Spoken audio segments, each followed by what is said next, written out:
Good day to you. This is Mr. Mlenga, your teacher of geography. So today I want us to look at power and energy.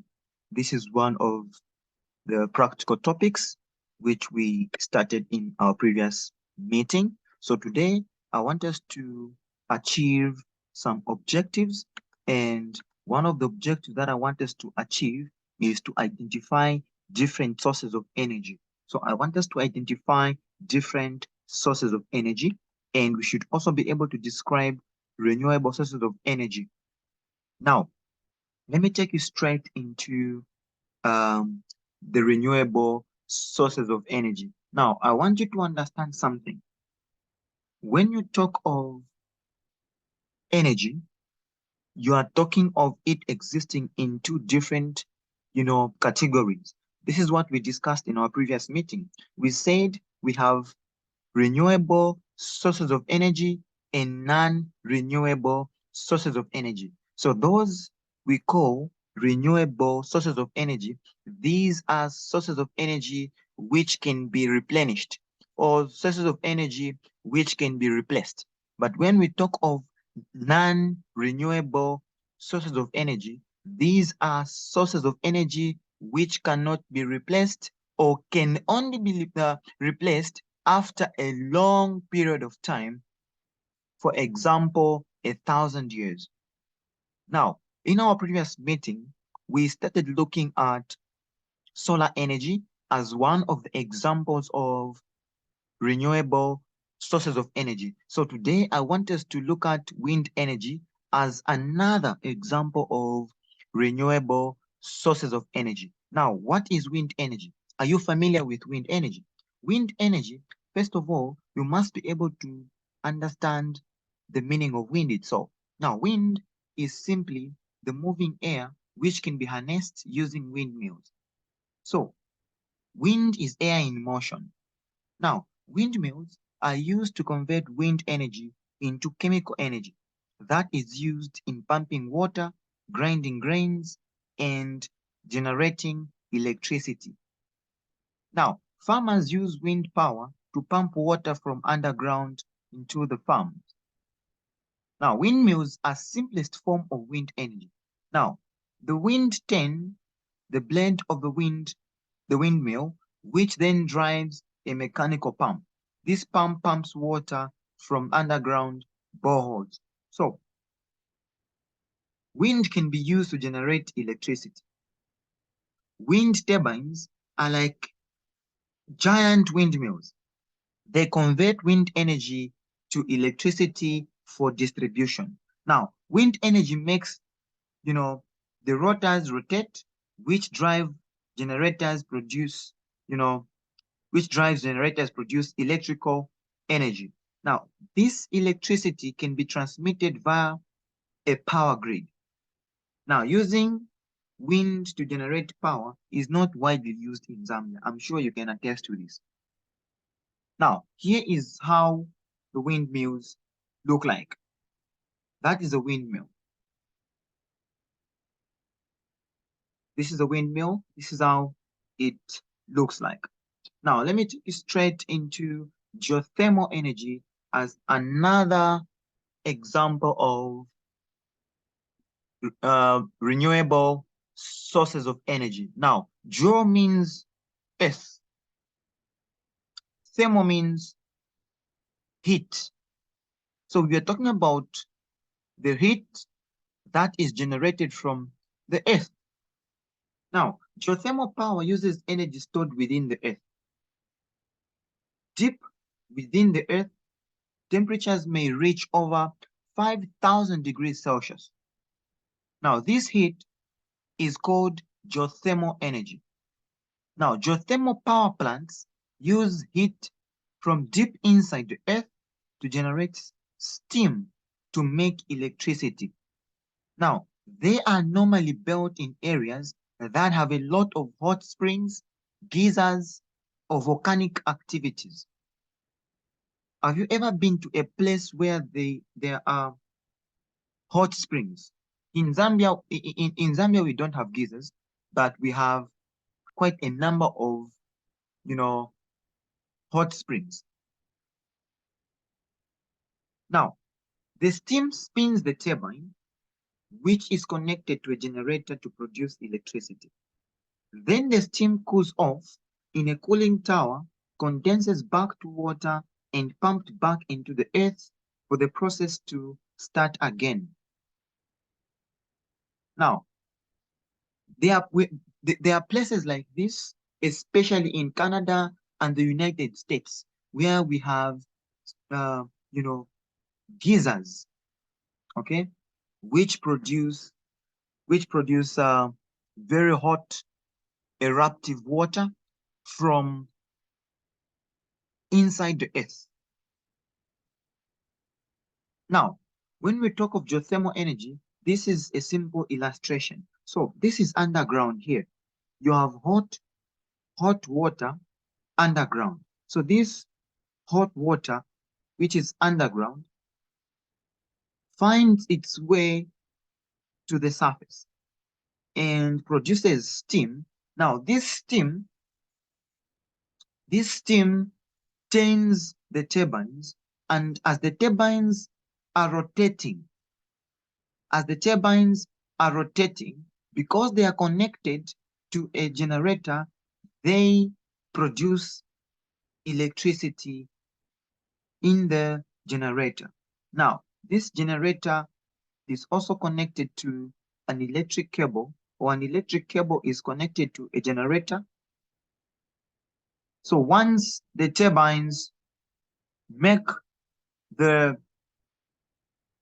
generator to produce electricity, the electricity now is tapped into the cables, and the pylons are able to transmit power to various places. So here is what it is.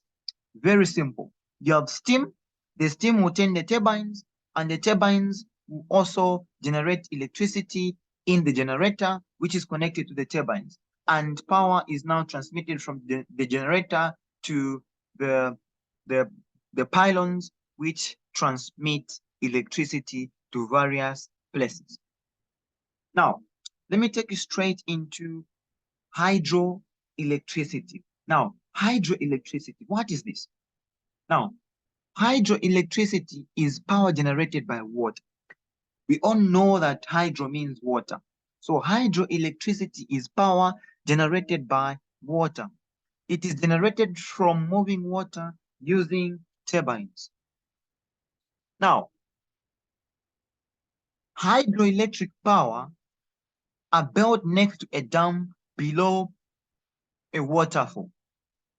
Zambia is blessed with plenty of water resources, which make up 40% of all fresh water in the southern African region. Hydroelectric power, or HEP, is the second most important energy source in Zambia after wood fuel. More than 99% of Zambia's electricity comes from hydroelectricity. Now, Zambia exports power to Zimbabwe, the Democratic Republic of Congo, South Africa, Botswana, Namibia, Mozambique, and so many other countries. Now, there are a number of hydroelectric power stations in Zambia where hydroelectricity is generated. Now, this is very important. You must know some of the hydroelectric power stations that we have in Zambia. Now, we have the Kariba North Bank Power Station. We have the Kafiwe Gorge Power Station, Victoria Falls Power Station, Itejiteji Hydropower Plant, Nzua in Mbala, Lusiwasi in Serenje. We have the Chishimba in Kasama, Musonda in Mansa Power Station, Chuangandu in Chinsali. So we have quite a number of, hydro power station, hydroelectricity power stations. So you must familiarize yourself with some of these hydro power stations. Now, production of hydroelectricity. How do you produce hydroelectricity? Now, hydroelectricity needs a dam or a reservoir, okay, which stores water. Now, water flows into a steep slope penstock. Now, a penstock is a huge, pipe through which water passes. Okay, so fast running water turns turbines.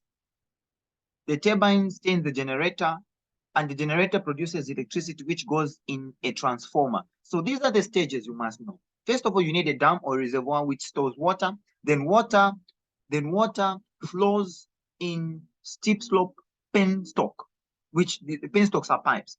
Now, fast running water turns the turbines, and the turbines turns the generator. The generator produces electricity which goes in a transformer. Now, electricity produced reaches homes. Now, note that Zambia produces a total of 3,400 megawatts of electricity. That's a lot. Now, the amount needed for usage by Zambia is only 2,400 megawatts of electricity, meaning that we are able to produce enough electricity for our own consumption. Now, where does the rest of electricity go? This is what we talked about. Zambia exports power to other countries like South Africa, Zimbabwe, and the like. That's where it goes. So this is where the biggest question is, even when it comes to load shedding, because we're able to produce enough for ourselves, but we still experience load management or load shedding. So this is where the biggest question lies. But otherwise, Zambia is able to produce more than enough electricity for its own consumption. But because it exports energy, sometimes we have insufficient even within our own country. Now, when we talk of hydropower station, this is how it looks like. So you have a dam, then you have a steep slope, water passing through the penstocks, as you're able to see. So this is the Kariba North Bank. This is the Kariba North Bank, hydropower station. So like I talked about earlier, you have the head pond where water passes through a penstock, which is a pipe, and water finds the turbine, and the turbine it starts rotating by the force of the water, makes the turbines to rotate, and the turbine is connected to a generator. The generator creates or makes rather electricity, and this electricity is now transmitted into the transformer. Then it goes to different destinations. So as you're able to see, this is just a illustration of very simple illustration of uh, hydro power station. Water running through Bangkok. So this gentleman here was trying to create very simple hydropower station. Very simple one, trying to create.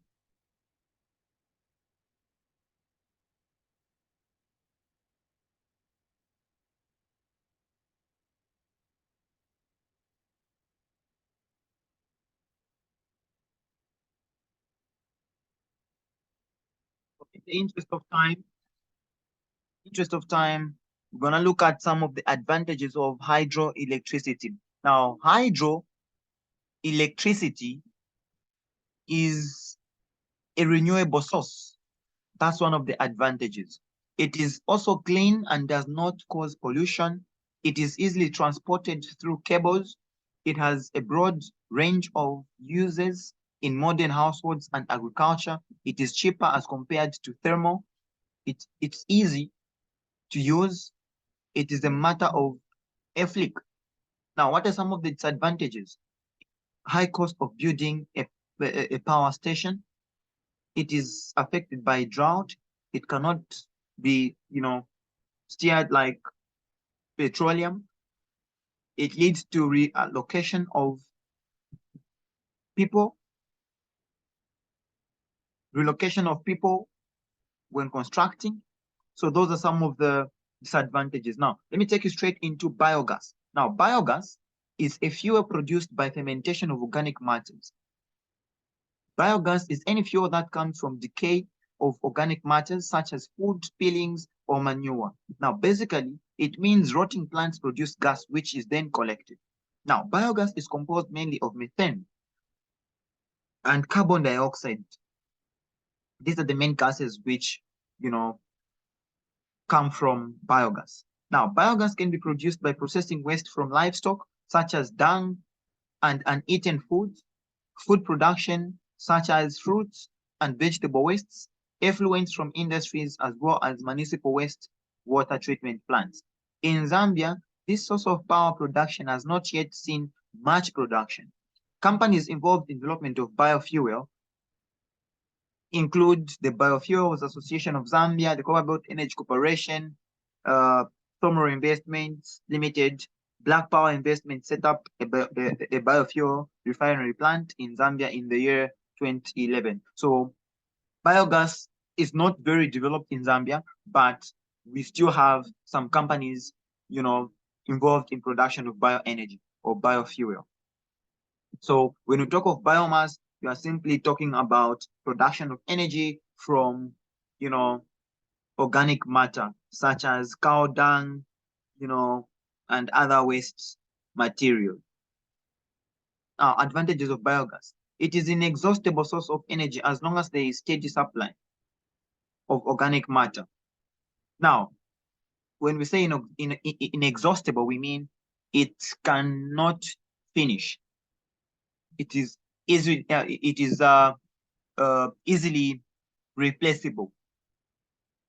Plants and animal remains. It is not a pollutant. It is a cheap source of energy as it makes use of waste materials. It requires little skills to produce. It is available anywhere in the world. Now, disadvantages of biogas. It cannot be transported over long distances. It produces little energy, therefore limited for commercial use. It is a pollutant if the material are burnt directly. Storing is also difficult. Now, let me take you straight into wood fuel.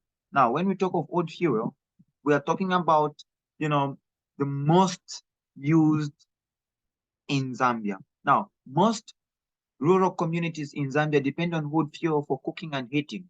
Now, household energy supply in urban areas is mainly based on charcoal. Most of the charcoal produced in Zambia is for domestic energy use, especially for cooking. High demand for wood fuel has resulted in deforestation of many Zambia's forest ecosystems. Now, charcoal is commonly used in urban areas than wood, as it is easier to transport and produce less smoke and sulfur. Now, most charcoal produced in rural regions and used. Now, let me look at some of the advantages of wood fuel. And one of the advantages is it is available throughout the world. The ash from charcoal or firewood can be used to add fertility to the soil. It is also a cheap source of energy. How much do you spend? Not much. Disadvantages of wood fuel. It leads to indiscriminate cutting of trees, resulting in soil erosion and desertification. Now, when you look at this, this is something that you're quite familiar with. This is firewood, which is used to produce energy, as you're able to see. Now, let me take you straight into some of the examination questions in the interest of time. And this is an extract from the 2021, paper, external. Now, the first question says, describe the factors that favor construction of hydroelectric power station. Now, for you to have, hydroelectric power station, one of the things that you need to have in place is water. And this water should be in form of a dam or a reservoir. Apart from that, you need to have a steep slope. Now, this steep slope is very important because it is there to produce or to have water, move at a higher velocity. Now, besides that, for you to construct hydropower electric station, you need to have the market. Now, this market is very important. You cannot produce electricity where there is no market to sell to. You also need to have a huge capital. So these are some of the factors which you need when constructing, you know, a hydropower station. Apart from that, you also need to have a consistent, water supply, not erratic water supply. You need to have consistent water flow. So those are some of the factors that favor construction of, hydroelectric power station. Now, explain the disadvantages of hydroelectric power. Now, hydroelectric power is dependent on how much rainfall you receive. So that is a disadvantage on its own. If you look at what is happening right now in Zambia, for example, we are we are experiencing some erratic, you know, power supply, which people commonly call load shedding. Why? Because there isn't enough water. So that's one of the disadvantages. Drought, in simple terms, is one of the major disadvantages of hydroelectric power. Apart from that, it is very difficult to manage. It is very difficult to manage. Why do we say so? When there is a damage to a transformer, you need to spend a lot of money just to repair that. So it is also capital intensive. It requires a lot of money. So not so many people are able to involve themselves in production of hydroelectric power. That's why in Zambia, probably you only have a few, companies producing hydroelectric power. So you must be able to familiarize yourself with some of those, disadvantages. So thank you so much for your time. I'll see you in our next meeting when we look at some of the non-renewable sources of energy. Thank you. Have a lovely day.